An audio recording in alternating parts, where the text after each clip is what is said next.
Hello everyone, welcome to my channel शेयर दसो। तो फ्रेंड्स, मैं आपके लिए एबीएम के रिकॉर्ड क्वेश्चंस का सीरीज तीसरा पार्ट लेकर आया हुआ हूँ। ठीक है, तो यहाँ पर हम कुछ और क्वेश्चंस को डिस्कस करेंगे जो सीआईबी के एबीएम में पूछे गए 26 नवंबर के एग्जाम में। अगर आप जून 2024 या फिर जो है दिसंबर 2024 की प्रिपरेशन कर रहे हैं तो बिल्कुल इसको जो है ज़रूर देखें, क्योंकि आपको हेल्प करेगा।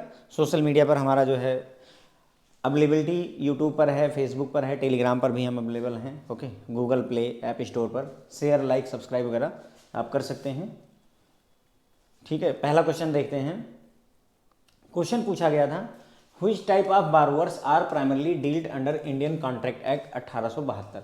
सवाल इन्होंने पूछा था कि इंडियन कॉन्ट्रैक्ट एक्ट 1872 के तहत प्राइमरली कौन से जो है कस्टमर को डील किया जाता है। तो वैसे तो इंडियन कॉन्ट्रैक्ट एक्ट में बहुत सारी चीज़ें डील की जाती हैं, लेकिन फिर भी प्राइमरली जो है इंडिविजुअल्स को ही डील किया जाता है।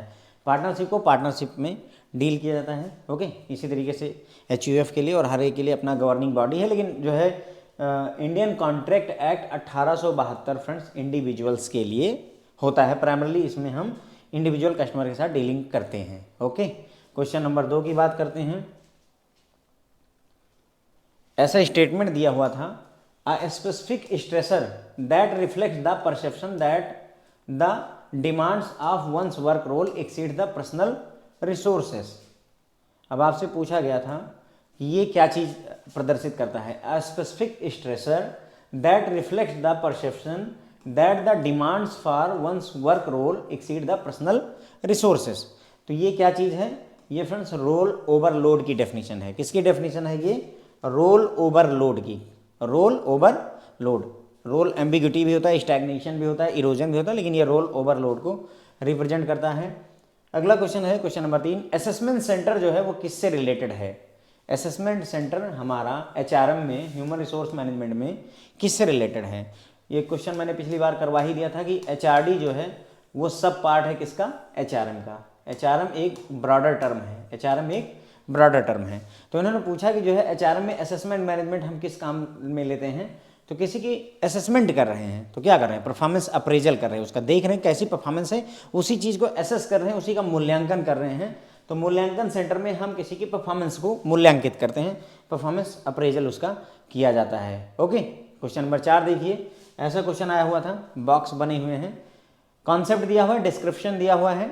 अब आपसे पूछा गया था कि इसको मैच करवाइए, लर्निंग इससे रिलेटेड है कि डेवलपमेंट है, ये ट्रेनिंग है, क्या है, ये मैच करवाना था। तो देखिए क्वेश्चन, लर्निंग क्या है? The acquisition of knowledge, skill और attribute through experience, study or teaching, training, development and education. ये क्या चीज़ है? लर्निंग है, ट्रेनिंग है, डेवलपमेंट है या एजुकेशन है? दूसरा, it is aimed at teaching immediately applicable knowledge, skills and attitude, तुरंत ही सिखाएगा आपको। तो ये क्या चीज़ हो गई? ये ट्रेनिंग होती है फ्रेंड्स, ये आपका लर्निंग है। ओके, ये क्या है? लर्निंग है, ये आपकी ट्रेनिंग है। इमीडिएटली आपको बताता है कि हाँ क्या करने की जरूरत है। For specific job it may focus on delivering better performance in current role or to overcome future changes. Development किससे रिलेटेड होता है? It is more formal way to broaden one's knowledge. More formal way है किसी की knowledge को broad करना, ये education का काम होता है। किसका काम होता है? एजुकेशन का काम होता है। और आपके डेवलपमेंट में ये चीज़ होती है, it is aimed as at the long term, it revolves around the broadening and or deepening of the knowledge. सोचिए, मतलब इतना खतरनाक है कि अगर आपको पता ना हो तो ये मतलब मुश्किल हो जाएगी। मेरा यकीन मानिए, हमको तो सब एजुकेशन लगता है इसमें। यहाँ भी देखो एजुकेशन की बात हो रही है, नॉलेज, स्किल, एटीट्यूड आप एक्वायर कर रहे हैं एक्सपीरियंस से, स्टडी से, तो ऐसा लग नहीं रहा कि हमें एजुकेशन दी जा रही है, ऐसा लगता है ना। तो इसीलिए खतरनाक क्वेश्चन में से एक था। ठीक है, तो ये लर्निंग है फ्रेंड्स, ये ट्रेनिंग है, ये आपका डेवलपमेंट में आता है और ये आपका एजुकेशन में आता है। ठीक है, तो यानी ए का 1 हो गया, बी का 2 हो गया, और सी का जो है 4 हो गया, और डी का जो है 3 हो गया। ठीक है, ये इसका मैच द फॉलोइंग करके बॉक्सेस में आजकल क्वेश्चन इस तरीके के दे रहे हैं। इसमें क्या है, एक तरीके से 4 क्वेश्चन आपके एक साथ टेस्ट हो जाते हैं।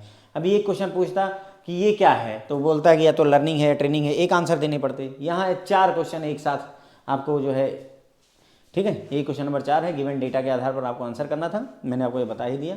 उसके बाद में एरिक्सन के अकॉर्डिंग जो है किस स्टेज ऑफ एडल्टहुड में, एरिक्सन की एडल्टहुड स्टोरी के हिसाब से ईगो आइडेंटिटी किस स्टेज में जो है डेवलप होती है। Okay, in this stage individuals development is to achieve an ego identity. Ego identity आप कब अचीव करते हैं?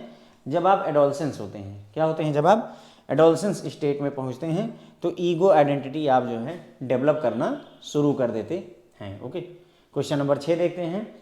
Your a supervisor says to his subordinate that, एक सुपरवाइजर है जो अपने सबॉर्डिनेट से कह रहा है कि you have to work hard, आपको मेहनत करना होगा, है ना, and this has been the tradition of the company since it has been founded, और ये मतलब यही हमारी कंपनी का, इस कंपनी का ट्रेडिशन रहा, यही परंपरा चली आ रही, जब से कंपनी बनी है तब से मेहनत सभी करते आ रहे हैं और आपको भी मेहनत करनी पड़ेगी।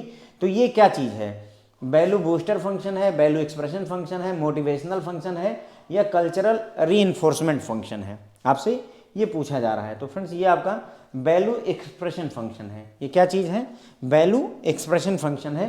ये आपको कह रहा है कि हमारे कंपनी की परंपरा रही है कि हम जो है मेहनत करते रहें और आगे भी करते रहेंगे। तो ये वैल्यू एक्सप्रेशन को रिप्रेजेंट कर रहा है। ये मैंने जो है आपको एक जो पहला लेक्चर लिया था रिकॉर्ड क्वेश्चन का, उसमें ये गलत बता दिया फ्रेंड्स। ओके, तो माई मिस्टेक थी वहाँ पर, मेरी मिस्टेक की वजह से गड़बड़ ना हो, इसलिए मैं इसको सही करने के लिए आया हूँ। इस क्लास इंटरवल को अगर आप देखेंगे फ्रेंड्स ना, तो ये जो है आपकी एक्सक्लूसिव टाइप की क्लास इंटरवल है। सॉरी, अगेन गलती कर रहा हूँ, ये इंक्लूसिव टाइप की है। क्या है? इंक्लूसिव टाइप की है, एक्सक्लूसिव टाइप की नहीं है। पिछली बार मैंने गलत बता दिया था। So your answer is inclusive type. थोड़ा कन्फ्यूज मत होइएगा, क्योंकि एग्जाम रिसेंट में है, जिन लोगों के रीशेड्यूल में पता चले वहाँ गलत कर बैठिए, 1 नंबर का नुकसान होगा, और एक ही नंबर तो यहाँ मायने रखने लगा है। ओके, तो ये क्या है? इंक्लूसिव है। क्या है?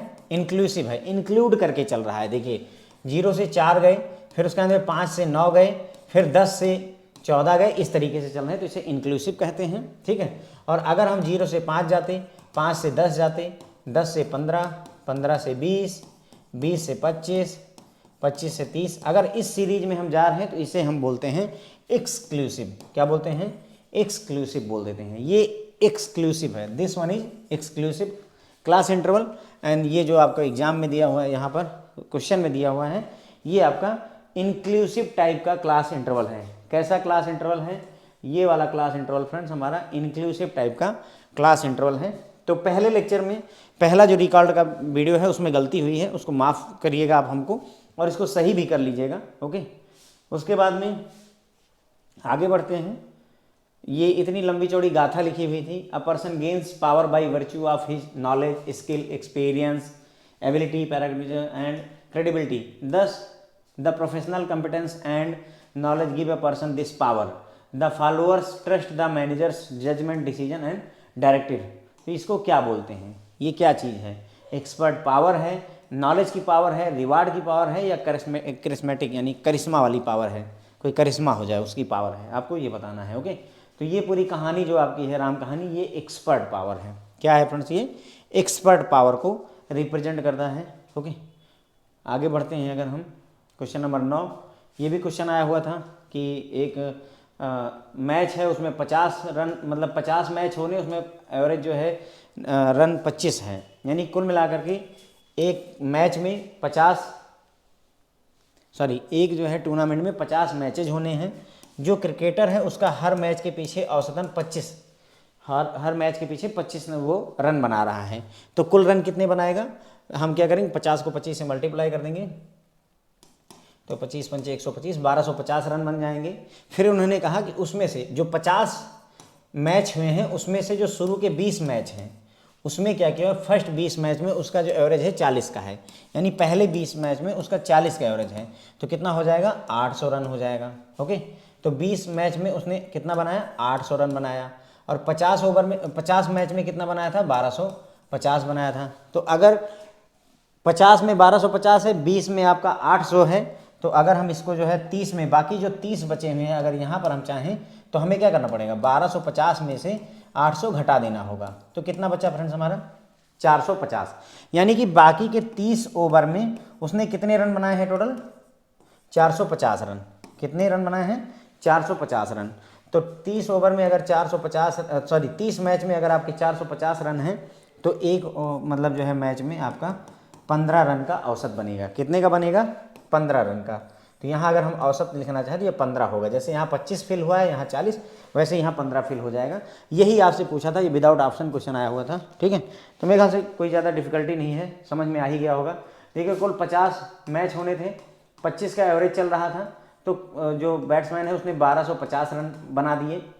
पहले 20 मैच में उसने जो है 40 का एवरेज मेंटेन किया, तो 800 रन बना दिए उसने। कुल कितने रन बचे? 450 रन। और 450 रन वो कितने ओवर में कितने मैचेज में बनाएगा? 30 मैच में। तो 30 मैच में 450 रन, तो एक मैच में हो जाएगा आपका 15 रन। तो यही पूछा था कि रिमेनिंग मैचेज में उसका औसतन रन कितना होगा, तो 15 रन ऑन एवरेज वो बनाएगा। ओके, ये क्वेश्चन पूछा गया था, ये उसका एक्सप्लेनेशन दिया हुआ है आपको। ओके, उसके बाद में हु मतलब किसने डिफाइन किया है? Personality is pattern of each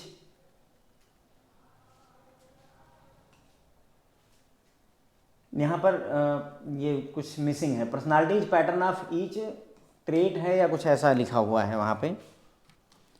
तो यहाँ पर है personality is a pattern of each factor, ठीक है। एक्चुअली इन्होंने 16 फैक्टर जो है पर्सनालिटी फैक्टर को रिप्रेजेंट किया था। जो रेमंड कैटल हैं, है ना, रेमंड कैटल जो हैं, इन्होंने 16 जो है पर्सनालिटी फैक्टर्स को रिप्रेजेंट किया था, और उसी के आधार पर इन्होंने बताया था कि हम पर्सन के बिहेवियर को जज कर सकते हैं बेस्ड ऑन दीज फैक्टर्स। तो वही बोला गया है कि personality is a pattern of each factor that help to predict a person's behaviour. तो ये 16 जो फैक्टर हैं, उन्हीं के आधार पर आपके पर्सनालिटी के बिहेवियर को जो है जज किया जाता है, प्रिडिक्ट किया जाता है।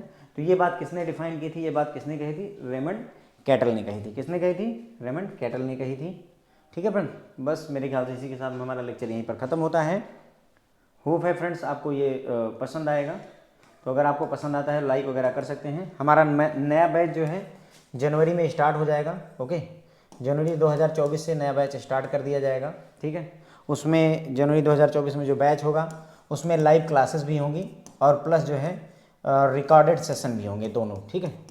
रिकॉर्डेड सेशन मिलेगा, लाइव क्लासेस मिलेंगी आपको। हर चैप्टर के बुलेट पॉइंट्स प्रोवाइड किए जाएंगे, bullet points video plus PDF provide की जाएगी, ठीक है। उसके बाद में दूसरा आपको MCQ करवाए जाएंगे। MCQs हर चैप्टर के करवाने के प्रयास है, ये सारी चीज़ें प्रयास में रहेंगी और करूँगा मैं, ठीक है। MCQs आपको दिए जाएंगे जो IIBF के लेवल के होंगे, ठीक है। लाइव में करवाएंगे ये चीज़, आपको MCQs लाइव में करवाया जाएगा। तीसरा आपको केस स्टडी करवाई जाएगी, ओके, केस स्टडी भी करवाई जाएगी ज़्यादा से ज़्यादा, ठीक है। चौथा हम न्यूमेरिकल भी सॉल्व करवाएंगे, आपको न्यूमेरिकल भी सॉल्व करवाएंगे जो कि आपको हेल्प कर सके एग्ज़ाम के पॉइंट ऑफ व्यू से। ओके, तो ये सारी चीज़ें करने के बाद में जो हमारी मतलब अभी मौके पर जो कमियां रह गई हैं, IIBF ने अपने आप को अपग्रेड किया है और हमने नहीं किया है, वो जो कमियां हैं रह जाती वो हम यहाँ पर पूरी करेंगे। क्योंकि देखो बुलेट पॉइंट आएगा तो बुलेट पॉइंट्स में क्या होगा कि हम वो चीज़ें जो हम मिस कर जाते हैं उसको यहाँ इंक्लूड कर लिया जाएगा, तो जो रही सही कसर है वो यहाँ पूरी हो जाएगी। MCQs हम लेकर आएंगे, तो MCQ अभी मैं ये MCQ ऐसे डिस्कस कर दे रहा हूँ आपको कि चलो ठीक है ये बता दिया रेमंड कैटलर, लेकिन अगर कायदे से MCQ की बात की जाए तो मुझे जो है इरिक्सन की थ्योरी के बारे में, और अगर ये सिलेबस में हैं तो इनकी थ्योरी के बारे में भी बात कर लेनी चाहिए, जो सही से MCQ का तरीका होता है। ये नहीं कि आए और क्वेश्चन का आंसर दिया और निकले, MCQ ये नहीं होता है। लेकिन अब मुझे रिकॉर्ड क्वेश्चंस करवाने, इसलिए मैं वो जल्दी जल्दी में करवा रहा हूँ, ये मैंने आपको पहले ही बता दिया था। ओके, तो MCQ एक प्रॉपर तरीके से करवाया जाएगा।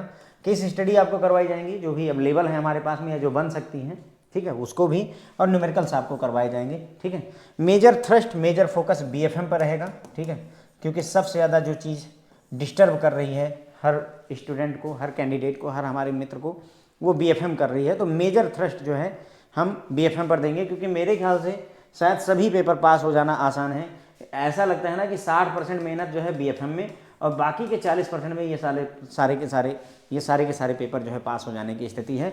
रूरल इस बार तो खैर रूरल भी जो है कहीं ना कहीं BFM को टक्कर दे गया इस बार जो है ना। लेकिन मैंने जो प्लान किया हुआ है फ्रेंड्स, उसमें हम रूरल नहीं कंटिन्यू करना चाहते हैं, हम HRM की तरफ बढ़ेंगे। पूरा प्रयास है, अभी चूंकि मैंने सिलेबस कवर कर दिया तो we are going for the HRM। पूरी प्रयास है कि मैं आपको HRM कवर करके दूंगा।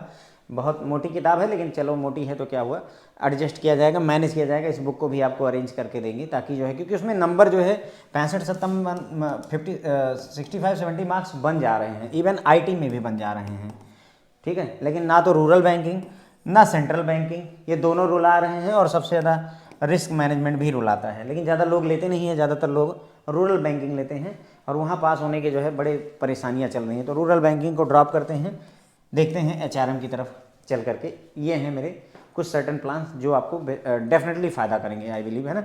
तो अभी रुक जाइए, जनवरी 2024 में जैसे ही देख लेते हैं, अगर जनवरी 2024 तक मतलब दिसंबर के लास्ट तक मेरे ख्याल से IIBF अपना शेड्यूल दे देगा।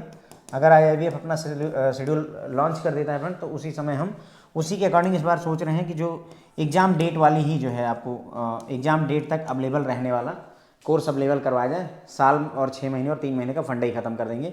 मान लो कि जो है लास्ट एग्ज़ाम 28 जून को पड़ता है, तो 28 जून तक आपका कोर्स वैलिड रहेगा, और अगला एग्ज़ाम मान लो जो है 15 दिसंबर को लास्ट पड़ता है या 12 जनवरी को लास्ट पड़ता है, तो 12 जनवरी तक आपका कोर्स अवेलेबल रहेगा। पूरा एक बार ले लीजिए और उससे फिर पढ़ते रहिए, फिर ज़्यादा बार बार परचेजिंग और ये वो में परेशान नहीं होना है, ठीक है। उसके अलावा हम चूँकि अब अपने पास में ऑप्शनल में रूरल और HRM 2 हो जाएंगे एक तरीके से देखा जाए, तो आपका जो पैकेज आएगा उसमें हम जो है आपको ABM, है ना, BFM, उसके बाद में ABFM, और फिर जो है उसके बाद में BRBL कवर करेंगे। ओके, ये चार आपको एक में एक जो पैकेज बनेगा उसमें ये चारों रहेंगे, और ऑप्शनल आपको चूज करने की व्यवस्था दे दी जाएगी। आप रूरल के साथ कंटिन्यू करना चाहें तो उस रूरल से कंटिन्यू करें, HRM से करना चाहें तो HRM से कंटिन्यू कर सकते हैं। तो यानी कि 4+1, अगर आपको 5 पेपर लेने हैं तो 4 का एक सेट परचेज करना पड़ेगा और एक अलग से परचेज करना पड़ेगा इस बार, क्योंकि जो है अब एक्चुअली क्या होगा, कम्बिनेशन बहुत बन जाएंगे फ्रेंड्स। मैं मतलब आपको बता रहा हूँ, देखिए जब हमने जो है ABM, अगर हम इस 5 पेपर की मौके पर बात करें जिसमें रूरल लिया हो, तो 31 कोर्स बनते हैं कम्बिनेशन के हिसाब से, ठीक है। अब अगर हम इसमें अगर HRM शामिल करके इसी तरीके से पैकेज बनाएं तो उसमें भी मेरे ख्याल से 20 और बन जाएंगे। तो 51 पैकेज इतना ज़्यादा ले करके चलने से अच्छा है। इसमें मैंने देखा है कि अगर हम 4 को एक साथ लेते हैं और एक को अलग करते हैं तो इसमें क्या होगा, 2 तो बन जाएंगे, एक रूरल का बन जाएगा और एक HRM का, ये 2 बन गए। और ये 4 वाले सेट में मेरे ख्याल से हार्डली 10 या 12 बन रहे हैं, तो 12-14 कोर्सेज टोटल आएंगे जिसमें आपका पूरा कवर करके मैं दे दूंगा, तो वो ज़्यादा बेहतर है। इसी तरफ चले चलते हैं। फिर भी अगर आपके कोई रिमार्क्स हैं कमेंट सेक्शन में आप हमें बता सकते हैं, कंसीडर करने में कोई कसर नहीं है। आप लोग टेलीग्राम पर मैसेज डालते हैं, 40,000 सब्सक्राइबर हैं, 40,600 सब्सक्राइबर हैं मौके पर, ठीक है। 7,000 सब्सक्राइबर हैं जिसमें चैट चलती है, और अगर 2,500 भी मैसेज होते हैं तो मैं लगभग 2,500 मैसेजेस पर इंडिविजुअली रिस्पॉन्ड करता हूँ। आप मेरा विश्वास मानिए ये, और नहीं विश्वास है तो देख लीजिए, चेक कर लीजिए, एक मैसेज डाल करके चेक कर लीजिए। If I have answer I will reply you. अगर नहीं आंसर है तो हो सकता है इग्नोर हो जाए, या मैं बिजी हूँ तो हो सकता है इग्नोर हो जाए। अदरवाइज जो है कोशिश यही रहती है कि अगर सुबह उठे तो टेलीग्राम चेक कर लिया कि हाँ किसी ने कुछ पूछा है तो हेल्प करनी है तो मदद कर सकते हैं तो करते हैं। ओके, ठीक है। तो ये रहेगा कुल मिला करके फ्यूचर प्लानिंग, मैंने आपको बता ही दी। घबराएं नहीं, एकदम विश्वास करके बैठिए। बहुत से लोगों की कॉल आती है हमारे पास में हमारे ऑफिशियल नंबर पर, और जो कॉल है सबसे ज़्यादा घातक वो ये है, जैसे नहीं पढ़ा फेल हो गए, तब तो ठीक है ना कि नहीं पढ़ा था 42 नंबर आ गए थे, यार कुछ नहीं किया, सुबह उठे मुंह धुले पहुंच गए 42 आ गए, बहुत बढ़िया। थोड़ा सा पढ़े होते 50 आ गए होते। लेकिन जब पढ़ा पिछले 3 महीने 4 महीने दोस्त रिश्तेदार घर द्वार सब त्याग रखा है, उसी कमरे में बैंक से लौटे कि बुक, और या तो बुक उठ गई या तो सर के वीडियो चल गए, और उस एफर्ट के बावजूद भी सर 42 नंबर पर रह गया, सर 49 नंबर पर रह गया, सर 45 नंबर पर रह गया। अब क्या करें? सवाल ये है आपके मन में कि अरे ना पढ़ा होता तब तो ठीक था यार, पढ़ करके फेल हो गया, अब क्या करूं? अब और क्या कर दूं भाई? अब क्या जान दे दूं? 4 बार वीडियो देख डाले, वहां भी देख डाला, यहाँ भी देख डाला, MCQ भी पढ़ डाली, ये कर डालो, अब क्या कर दूं? IIBF चाहता क्या है आखिर, है ना? तो उस बात का आंसर जो है आपको जून 2024 के वीडियो में मिलेगा कि IIBF आपसे क्या चाहता है और आपको किस जो है लेवल तक तैयार रहना है। वो जून 2024 का हमारा जनवरी से जो बैच आएगा उसमें आपको मैं दिखा दूंगा कि आपको किस लेवल की प्रिपरेशन करनी है। देखिए सॉरी, पहले जैसा काम नहीं चलेगा, ये तो आप ये एकदम पकड़ करके चलिए, पहले जैसा काम नहीं चलने वाला है। ये सोचो कि 5 दिन पहले स्टार्ट करूंगा और जो है पछाड़ दूंगा, नहीं पछड़ेगा साहब, नहीं पछड़ेगा किसी की। मैं तो बहुत किस्मत के धनी हो, बात अलग की है। अदरवाइज अब आपको समय देना पड़ेगा CIB पास करने के लिए, इससे पहले कि माइनस मार्किंग आ जाए। बेहतर है कि हम निकलने, वरना जो है हालात बहुत बुरे होंगे। मुझे तो समझ में नहीं आता कि माइनस मार्किंग में पास कोई कैसे होगा, क्योंकि अगर आप सारे तुक्के, देखो सारे क्वेश्चन जो होते हैं आईआईबीएफ के, मेरे ख्याल से आप हार्डली ना 10 से 15 क्वेश्चन ऐसे होते हैं जिनमें श्योर 60 आप आंसर करते हो कि हाँ I know this question, this is 100% right. जैसे वो डेट रिकवरी ट्राइब्यूनल में मिनिमम अमाउंट कितना है 20 लाख रुपए, ये क्वेश्चन का आंसर आपको पता है। लेकिन उसके अलावा 15 क्वेश्चन, ऐसे 15 क्वेश्चन के बाद में 85 क्वेश्चन में हम 2 ऑप्शन में आकर के कहीं ना कहीं अटक ही चुके होते हैं, जहां हमें कंफर्म नहीं होता कि ये होगा कि नहीं होगा। जैसे सीएमबी कैश मैनेजमेंट बिल, ठीक है, कैश मैनेजमेंट बिल में पता नहीं ये सीआरआर के लिए होता है कि नहीं होता, एसएलआर के लिए होता है कि नहीं होता, पता नहीं बैंक इस पर लोन दे पाता है कि नहीं दे पाता, काइंड ऑफ हर जगह डाउट बनने लगता है, राइट, हर जगह हमें डाउट बनने लगता है। जैसे यही क्वेश्चन है, अब इस क्वेश्चन में हो सकता है हमें डाउट बनने लगे कि पता नहीं ये एरिक्सन है कि रेमंड कैटल है, सुना दोनों का नाम है, इनका तो नहीं सुना, चलो ठीक है, पर इन दोनों में से कौन, अब आप आ गए ना 50-50 पे खेलने, या तो ये लगा दोगे या तो ये लगा दोगे, काइंड ऑफ दैट। तो 85% जहाँ अनसर्टेनिटी, वहाँ जीतने के चांसेस तो और कम हो जाते हैं। लेकिन ये है कि कोशिश की जाएगी फ्रेंड्स, मैं अपनी तरफ से कमिटमेंट करता हूँ कि हम एट पार उस लेवल पर आपको जो है क्वेश्चंस ले करके आकर के देंगे। केस स्टडी है ना, case study plus numerical BFM में भी, और ख़ास करके फॉरेक्स है ना, इन्होंने ज़्यादा ही दम कर रखा है फॉरेक्स में, ये एकदम मतलब फॉरेक्स की मास्टरी चाहते हैं तो आइए मास्टरी कर ही लेते हैं। Let's understand the forex completely, okay ठीक है, कोई दिक्कत नहीं है, बीएफएम उठाएंगे, फॉरेक्स रगड़ेंगे, 10 चैप्टर से क्वेश्चन उठाते हैं, रिस्क में भी घुसते हैं, वहाँ से भी न्यूमेरिकल उठाते, पता नहीं, और ये पता नहीं केस स्टडी और सब क्वेश्चन लाते कौन सी बुक से हैं, कहाँ से लेकर आते हैं, मैं सोर्सेज नहीं पता कर पाया, ये कहाँ से पिक कर लेते हैं रैंडम से। ठीक है फ्रेंड, चलिए ठीक है, होप है आपको पसंद आया होगा। Thank you so much friend.